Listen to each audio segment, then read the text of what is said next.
Bienvenue dans les récits extraordinaires de Pierre Bellemare. Un podcast issu des archives d'Europe 1. Il est curieux de constater avec quelle naïveté certains malfaiteurs se laissent prendre, alors qu'ils ont dû, pour commettre leurs mauvaises actions, déployer des trésors d'imagination, d'astuce et d'énergie. C'est souvent le cas des voleurs de bijoux.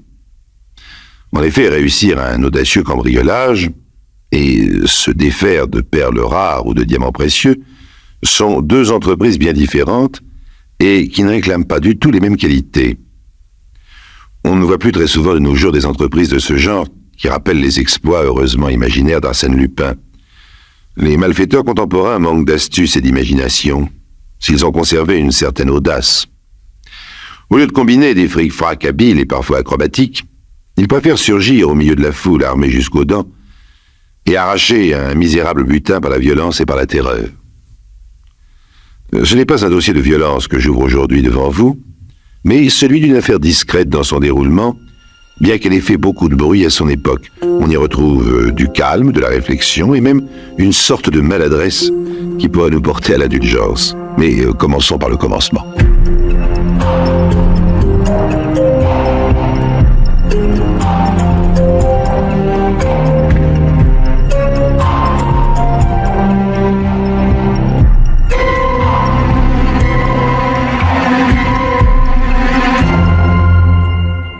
Construit en plusieurs fois au cours du XVIe et du XVIIe siècle, le château de Chantilly est un des plus beaux de la région parisienne. Propriété des princes de Condé jusqu'à la Révolution, pendant laquelle il fut assez gravement endommagé, il retrouva toute sa splendeur au siècle dernier grâce au duc d'Aumale qui en fit don en 1886 à l'Institut de France. Outre de véritables merveilles architecturales, le château de Chantilly abrite plusieurs collections remarquables de peintures et de sculptures, mais aussi de bijoux et de pierres précieuses. Ces derniers se trouvent dans la salle des gemmes, au premier étage de la tour du trésor. Avec ses murailles hautes et lisses, avec ses douves pleines d'une eau profonde, ce beau château paraît tout à fait capable de défendre les richesses qu'il abrite. Par cette nuit du 12 octobre 1926, à peine éclairée par un quartier de lune, l'imposante bâtisse semble encore plus redoutable. Pourtant, deux ombres quittent le couvert des bois, traversent les jardins, et se dirige avec prudence vers la passerelle qui franchit les fossés. L'une de ces ombres porte une lourde échelle, l'autre deux rouleaux de cordes. Les voici près de l'eau, mais surprise, l'extrémité mobile de la passerelle est rabattue. Comme au temps féodaux, le pont-levis est relevé. Les visiteurs indésirables sont invités à faire demi-tour. Les deux visiteurs du 12 octobre ne font pas demi-tour. Le plus grand tire une scie égoïne de son blouson de cuir. Il retourne vers le bois, choisit une longue et forte branche, la coupe et la ramène munie de ses rameaux. Il tend la branche, parvient à accrocher l'extrémité de la passerelle, tire de toutes ses forces. C'est un colosse sans doute car la passerelle tremble, vacille, s'ébranle et vient tomber à ses pieds dans un grondement assourdi par l'herbe et la terre du talus. Les deux hommes tendent l'oreille, rien ne bouge. La chute de la passerelle ne semble pas avoir éveillé le personnel du château. Ils attendent 1 minute, 2 minutes, 5 minutes, et puis ils franchissent rapidement le fossé où brille une eau noire et glacée. Alors les voici au pied du mur. Ils les longent sans bruit jusqu'à la tour du trésor, ils dressent leur échelle. Ah, malédiction, elle est trop courte. Vont-ils se décourager, renoncer? Non, non, bien sûr. Un bref conciliabule décide de la marche à suivre. Cette échelle, ils l'ont dérobée à 300 mètres de là, dans un chantier de construction qui touche les bois du château. Mais ils vont en trouver une autre. Le plus petit et le plus mince des deux part en courant. L'autre reste là pour prévenir toute alerte. Il ne faut pas un quart d'heure pour qu'une deuxième échelle rejoigne la première. Les deux hommes les attachent bout à bout, au moyen des cordes qu'ils ont apportées. Ils dressent de nouveau ce fragile assemblage et cette fois, ça y est, la fenêtre visée est atteinte. Mais il est déjà 3 heures du matin, il ne s'agit plus de fignoler le travail, il importe de faire vite. Le plus petit des deux grimpe rapidement, il fait sauter la fermeture assez sommaire d'un volet, brise une vitre, saute à l'intérieur, allume sa lampe, et reste 1 seconde ébloui. Il ne s'est pas trompé, il se trouve bien dans la fabuleuse salle des gemmes. Mais il n'est pas là pour s'émerveiller, il enlève son par-dessus, le jette par terre, fracture 2 ou 3 vitrines et entasse pêle-mêle tout ce qui lui tombe sous la main. C'est pas très bien d'ailleurs s'il n'a pas déclenché sans s'en apercevoir quelques systèmes d'alarme. Il ne fait pas le détail, il ne choisit pas, il se précipite. Au bout de 3 ou 4 minutes, il replie le par-dessus en noue les manches, l'envoie à son complice demeuré en bas et se laisse glisser jusqu'au sol. Avant de s'enfuir, les 2 hommes pensent tout de même à ne pas laisser les 2 échelles debout contre le mur où l'on pourrait les voir au cours d'une simple ronde nocturne. Ils les font descendre sans bruit et les jettent par précaution supplémentaire dans l'eau noire des douves. Et puis ils disparaissent par où ils sont venus. En fait, ces précautions assez sommaires du reste se révèlent parfaitement superflues. Il n'y a pas de ronde. Le volet fracturé, les vitrines brisées n'ont attiré l'attention de personne. Tout le château dort du sommeil du juste. Ce n'est que vers 7 heures du matin que le gardien Jules Lemaître, en faisant le tour des jardins comme son service le lui impose, découvre avec une certaine surprise les 2 échelles flottant paisiblement dans l'eau des fossés. Au pied de la tour du trésor, il aperçoit des morceaux de corde, il lève la tête, constate qu'un volet donnant sur la salle des gemmes est ouvert. Il se précipite et donne l'alarme, mais ce n'était plus la peine. Au même moment où le gardien Lemaître découvrait des objets inquiétants sous les murs du château, un autre gardien, également prénommé Jules d'ailleurs, Jules Joanneau, ouvrait la porte de la salle aux pierres précieuses et manquait de tomber de saisissement. Monsieur Mâcon, le conservateur adjoint, est alerté à son tour et peut constater, mais officiellement en quelque sorte, l'étendue des dégâts. 3 vitrines ont été brisées et en partie vidées. Parmi de nombreux objets de grande valeur, on note la disparition de quelques pièces rarissimes, un poignard et un ceinturon offerts au duc d'Aumale par le bey de Tunis en 1846, un poignard et 2 colliers arabes provenant de la Smala d'Abdelkader après la défaite et la capture du grand guerrier, une croix en diamant donnée par le roi Joseph au général Aymar, et surtout, le fameux Grand Condé, admirable diamant de couleur rose tendre, taillé en forme de poire et d'une valeur naturellement inestimable. La police commence son enquête. Un premier point est établi. Le cambriolage a eu lieu après 2h30 du matin puisque c'est l'heure où le gardien Jules Joanneau fait une dernière ronde. On suit les traces des monts en l'air. On reconstitue assez bien leur équipée depuis le vol des 2 échelles jusqu'à leur départ dans la nuit. On relève quelques belles empreintes digitales sur les vitrines brisées. On fait aussi une liste des pièces volées et on la communique à tous les postes frontières, à toutes les brigades de gendarmerie. On la fait également tenir à tous les bijoutiers et joailliers. Mais tout cela ne conduit pas très loin. En fait, la police ne dispose d'aucune indication concernant l'identité des 2 malfaiteurs. Les empreintes digitales sont inconnues de ces services, aucune piste sérieuse ne s'amorce. Bon gré, mal gré, il faut prendre patience et attendre une erreur des voleurs. Il faudra bien qu'ils s'efforcent un jour ou l'autre de négocier le produit de leur vol. Et bien ce jour-là, s'ils font un faux pas, la police ne les manquera pas. On peut aussi espérer un coup de chance. Ce sont des choses qui arrivent de temps en temps à la police comme à tout le monde. Et c'est précisément un coup de chance qui arriva.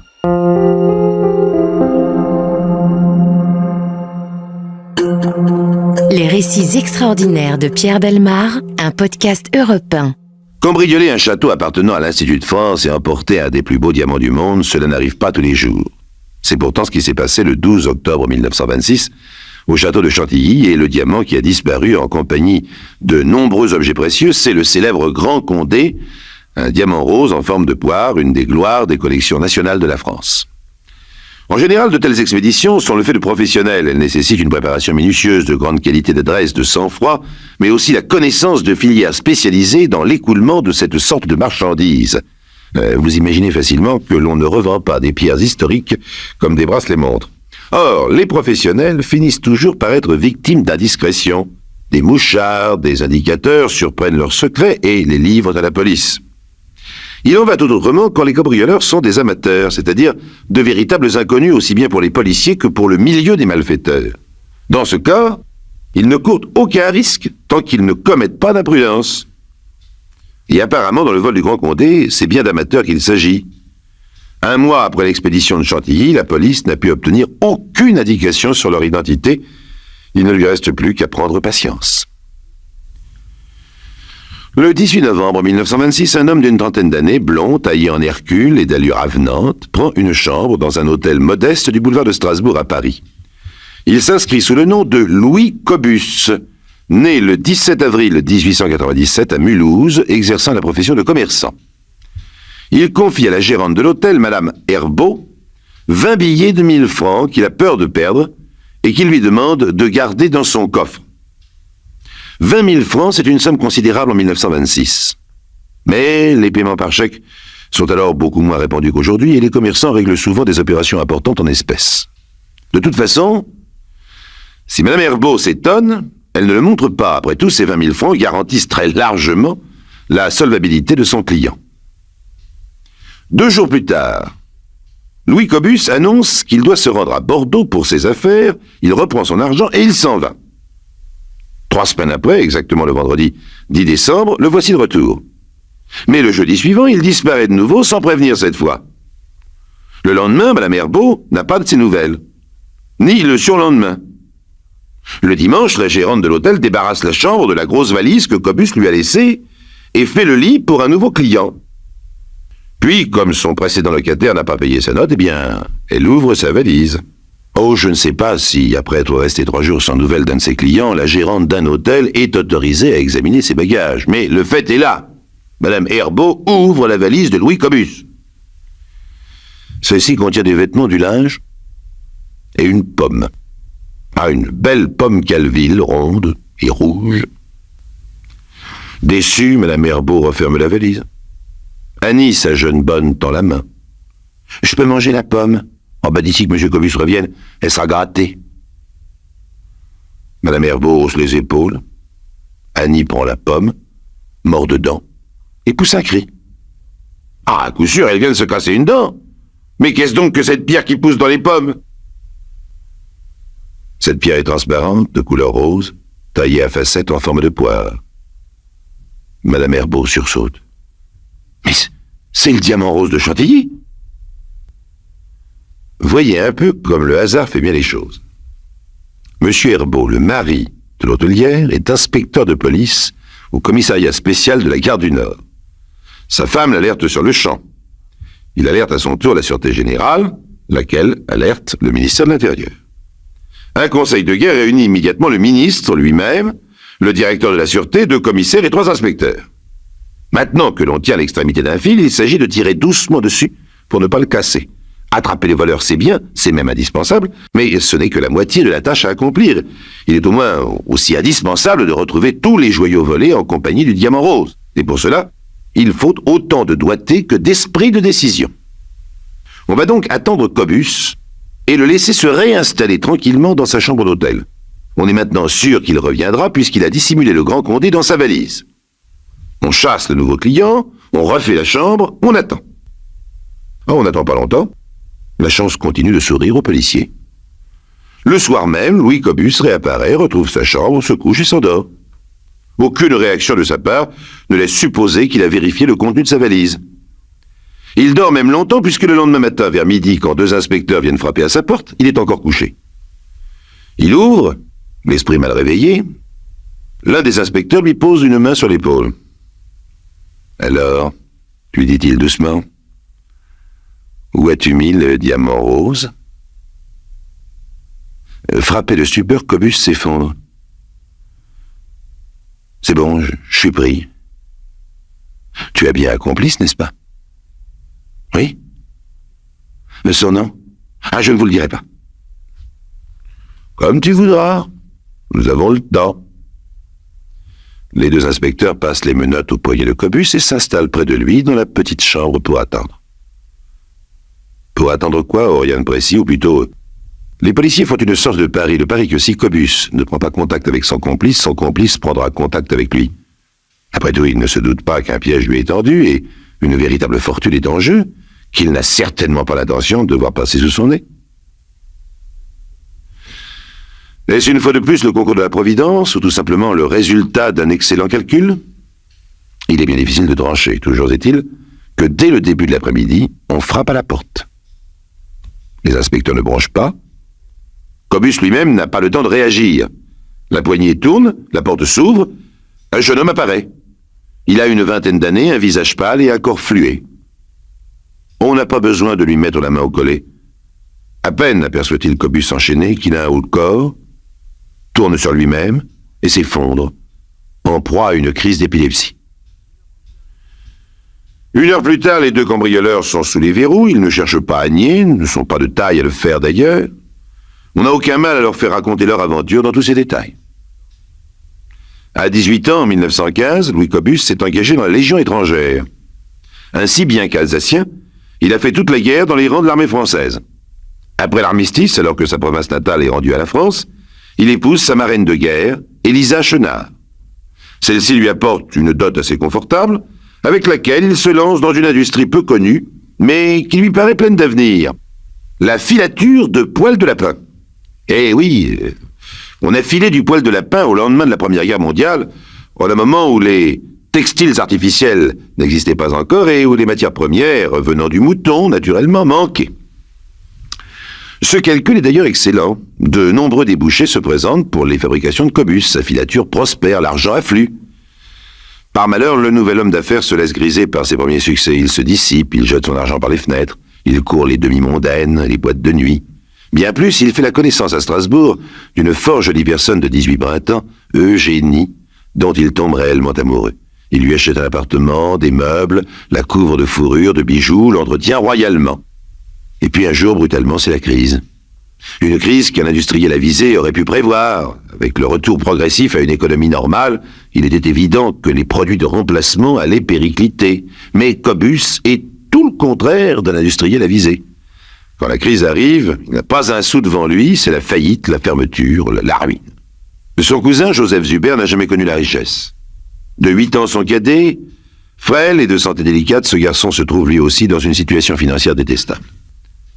Les 2 jeunes gens décident d'unir leurs forces et d'aller conquérir Paris.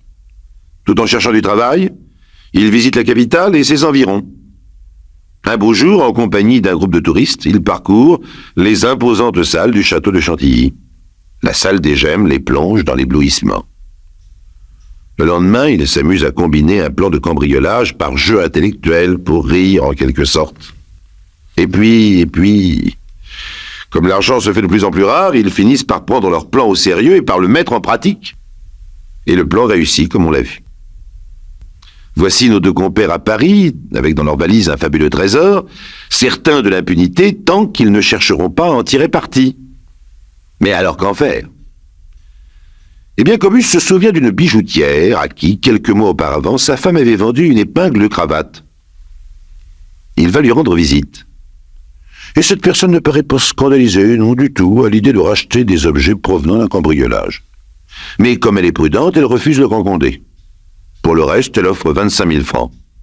Les pierres seront desserties, les montures brisées, fondues. Tout ce trésor sera dispersé, deviendra méconnaissable, impossible à retrouver, à identifier.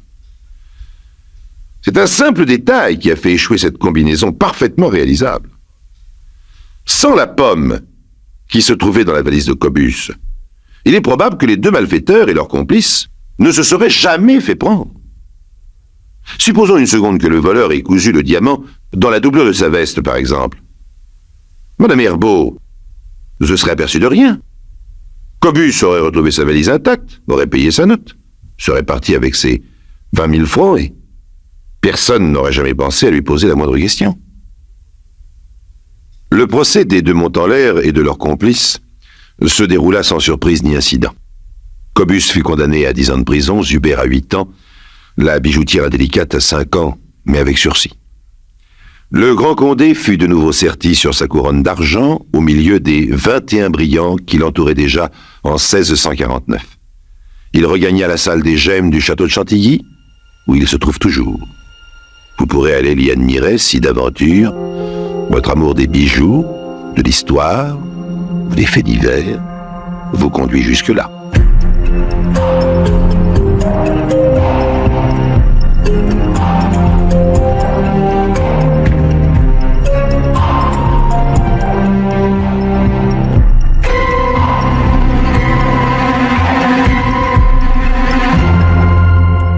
Vous venez d'écouter les récits extraordinaires de Pierre Bellemare, un podcast issu des archives d'Europe 1 et produit par Europe 1 Studio.